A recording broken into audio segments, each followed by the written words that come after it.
And now Gene starts with maybe the best-loved movie that Hitchcock ever made, Rear Window. Rear Window is a marvelously entertaining film, and yet at the same time it is a serious piece of art, revealing the voyeur in all of us. In Rear Window, James Stewart plays a news magazine photographer recently hurt in an accident and now confined to a wheelchair. He's a photographer, a professional voyeur, a professional looker by trade, and so instinctively he spends his days looking out the window of his Greenwich Village apartment building, staring into the open apartments of his neighbors, who thankfully don't close their drapes very often. In one apartment, he thinks he sees evidence indicating a murder has been committed.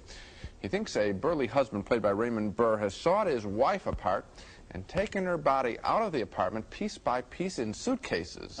And in a classic scene, Stewart's girlfriend, played luminously by Grace Kelly, she looks for evidence by entering the apartment of the suspected killer while he's out of the building.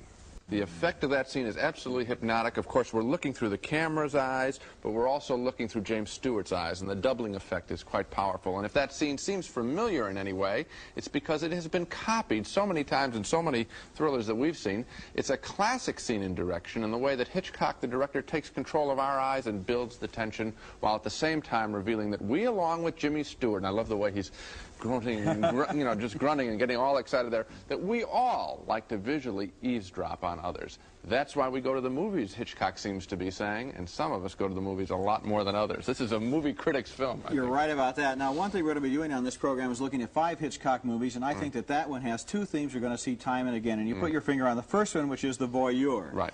In a way, the Jimmy Stewart character is Hitchcock. He's stuck in that chair. He's not part of the action. He's watching the action. He's got that big lens, and he watches every one of those windows is like a different movie screen with a different story. Right. The second thing, the cool, icy blonde. Right. Time and again in his movies, Hitchcock has a blonde. Doris Day, Grace Kelly, Eva Marie Saint, Tippi Hedren. Here it's Grace Kelly, and it's very interesting that the blonde wants Stewart to be in love with her. Why won't you marry me? But he's too busy looking. He kind of puts her to the side and doesn't take her seriously.